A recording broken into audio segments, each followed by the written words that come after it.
Hey guys, and welcome to DoAfCo.com. So, this is the second lecture, and in this lecture, we are going to talk about what are the stages of becoming a professional embedded engineer. So, since you know that many people have asked that what is embedded system, so that was my first video by telling you about what is embedded system.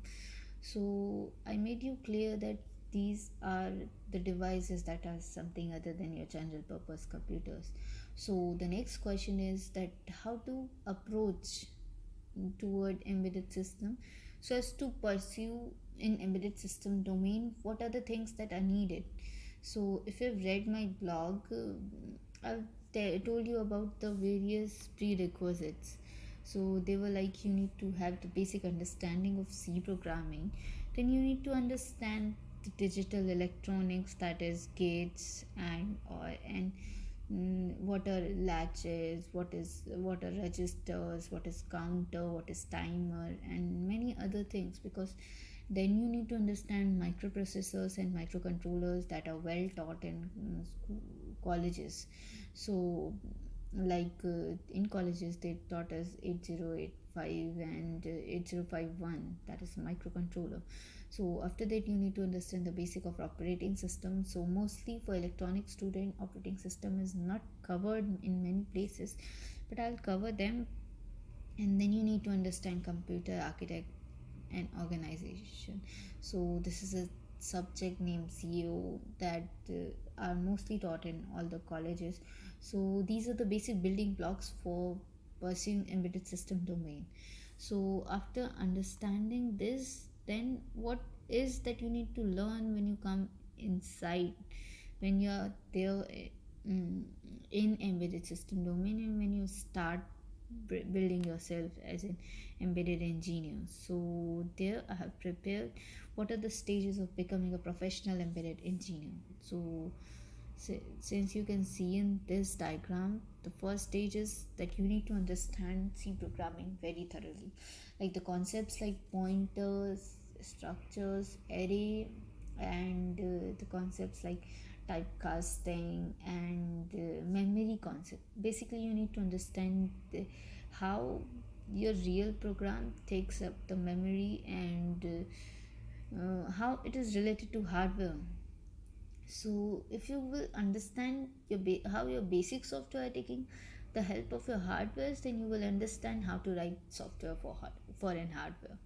So after that you need to understand data structures. So they are must for being an embedded engineers, because the codes are not always small. Sometimes you need to structure your data up. Then comes programming in embedded C. So I'll tell you about what is embedded C in my next lecture. So embedded C, it simply is just something on top of C. So it's like understanding C, then understanding microcontroller architecture. So if you understand microcontroller architecture and C, then you can understand embedded C. So after that you need to understand how to make advanced embedded system applications. So they are created if you understand microcontroller architecture and understand various communication protocols that would be taught very soon. So these are like I2C, SPI, CAN, and many others. Then you need to understand OS fundamentals, and why we need to understand OS is again a question in itself, because if you understand OS, then you understand the best software that is created for hardware. So your general purpose computers also use OS. So without an OS, your laptops are like electronic machine with no intelligence. So OS is also a bigger embedded system that can do many things more than just a specific job. So sometimes embedded system also needed OS when their job get complex. So after that there is specific embedded system OS, that is EOS, that are created specifically for your embedded system.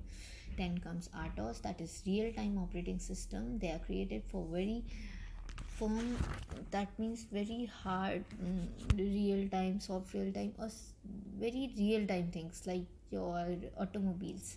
So they also have embedded system in them, and they need to take quick action. Quick action, you need real time operating system. Then come IoT, that is to connect your device to the world of internet.